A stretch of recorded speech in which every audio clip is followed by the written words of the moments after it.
Hollywood! Welcome back to Fog Entertainment. No, it's not quite Hollywood, Hogan. It's just some black guy called Hollywood. But let's talk about some white guys in ancient Egypt. Even though it's not white guys, it's white women. We have got Emma Hesser. She's called Emmy, of course.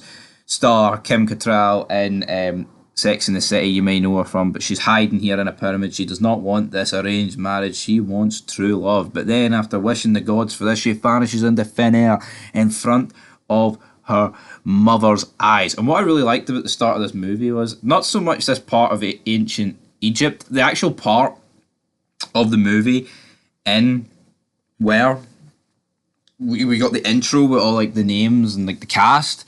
Like it was like cool ass graphics. I enjoyed it. I liked it a lot. But we then are introduced to Jonathan Switcher. He's a sculptor. He's working about 20 million jobs because he keeps getting fired for each one of them. But then he finally lands at a mannequin warehouse.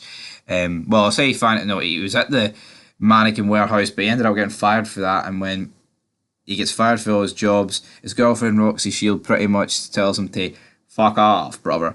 Criticising him as a flake.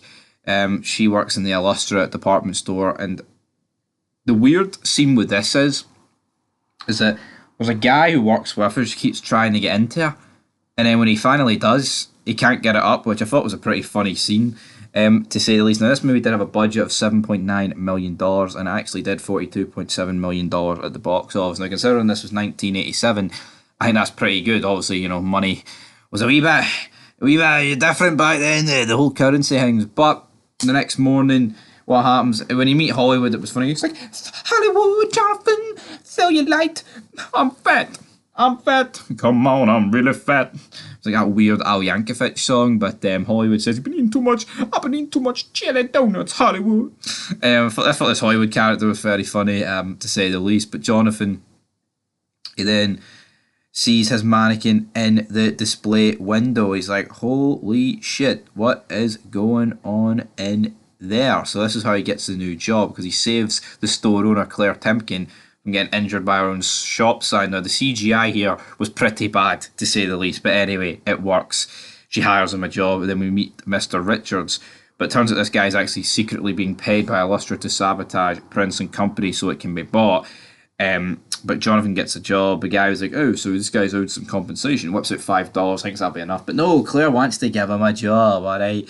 Jonathan, though, is in with the mannequin alone, and this is where she introduces herself. Emmy explains to him, that the gods allow her life when she and Jonathan are unobserved, otherwise she is a mannequin. But of course, for this to ever work, she's going to have to be, it's going to have to be true love, but because she's a mannequin, they're dancing around the shop at night, pretty much, and essentially what happens here is they put good displays in the window, and we see Jonathan go from pretty much a jobber at this shop to keep on moving on up. Moving on up now.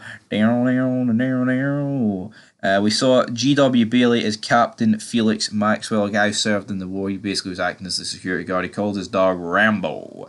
And fair play to him. Still alive. 79 years of age. That's cool. He's like, oh, you served in the war. It's mad to think the guy was actually born during the war in 44. So this guy was actually, what age was he during this movie? When it was getting made? 43, early 40s. I think it's actually mad that like back in like the 80s, like how much older certain people looked. Like you've got other TV shows like Cheers and things like that where you've actually got these people where they're like in their 20s or early 30s, but they could pass as like 20, 30 years older. It is pretty insane. But we see his ex-girlfriend try and convince him to come over to Illustra, but he's no fucking having it. Jonathan then takes Emmy on it through the city on his motorcycle, but bystanders are like, this is so fucking weird. Richards and Felix notices this, and then they chase him through this town, but he manages to escape them. Brilliant. But then a heist is planned after a whole night of passion, brother. We've got Richards and Captain Felix Maxwell. They kidnap the bloody mannequin, because they kidnapped all the mannequins and they knew that was all. So when he wakes up, he's informed of this by Hollywood. Hollywood tells him that they're all gone. They are all fucking gone. Not fucking good, to say the least, brother. We then barge in to Illustra's shop. He confronts him. He starts punching them out. He wants to get to the bottom of this, but then Roxy appears out of nowhere. She runs down the stairs. She's trying to get to this mannequin. She is trying to kill Emmy, but it's not going to happen that way because Roxy gets wiped out, falls into a bunch of boxes. Jonathan saves Emmy's life. I really loved the soundtrack in this movie, by the way. It was good. Then the janitor guy, compactor room janitor, Andrew, played by Andrew Hill Newman, he thinks he can get a woman for Wayne's mannequin, so he starts kissing him. He also finds Roxy. She's like, "Get the hell off of me!"